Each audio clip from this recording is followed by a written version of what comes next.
నీ దర్శనం అనుగ్రహించి నన్ను ఉల్లాసంతో నింపెదవు. ఆమేన్. ఆమేన్. హల్లెలూయా. ఆమేన్. చిన్న ప్రార్థన చేసుకుందాం.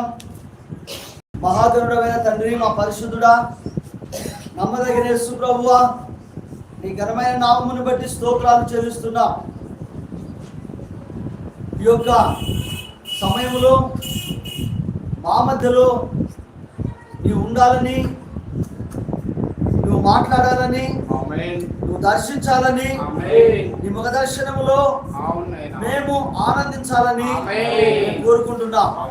పరిశుద్ధుడా, నిత్యముగా ఇంతవరకు మీరు ఇచ్చినటువంటి తలాంతును బట్టి, కృపను బట్టి నిన్ను కీర్తించాము, గణపరిచి ఉన్నాం. ప్రభువా, సమయము నీవు రంగంపైకి రావలసి ఉంది.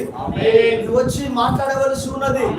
మా పరిస్థితులన్నీ కూడా తెలుసుకున్న వాడవై నాయనా, మా పట్ల, మా పక్షమున ఏమి చేయబోతున్నావో, ఏమైతే నువ్వు చేయబోతున్నావో ఆ సంగతులు మాకు తెలియజేయడానికి రావలసి ఉన్నది నాయన.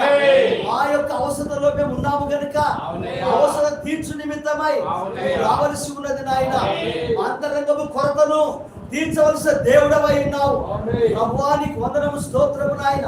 చదవబడిన వాక్య భాగము దీవించు, ఆశీర్వదించు. నీ వాక్యంపై ఆశపడిన మా ప్రాణములకు నెమ్మది, మేలు, కృప, సమాధానమును గ్రహించమని ప్రార్థిస్తున్నాం. గొప్ప తండ్రి, నీ స్తోత్రము నాయన. నీ చేపుగా మీరు ఉండి మాట్లాడు.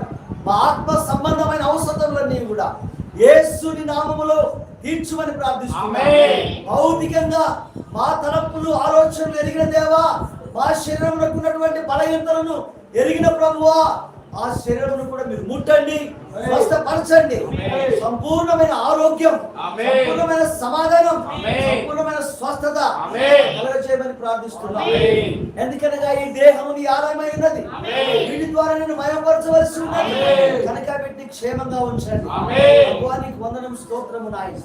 నిశ్చయముగా నీ సన్నిధానములో ఉన్న మమ్మల్ందరినీ కూడా మీరు ఒకసారి దర్శించి మాట్లాడమని, నీవే కార్యము చేసి నీ నామానికే మహిమ తెచ్చుకోమని, ఈ మాట ద్వారా మమ్మల్ని నిరాకై ఆయుధపరచుమని కోరుతూ, మా కొరకై రాబోతున్న మా విమోచకుడు, మా పరిశుద్ధుడైన యేసుక్రీస్తు నామములో ప్రార్థించి వేడుకుంటున్నాము తండ్రి. ఆమేన్. ఆమేన్.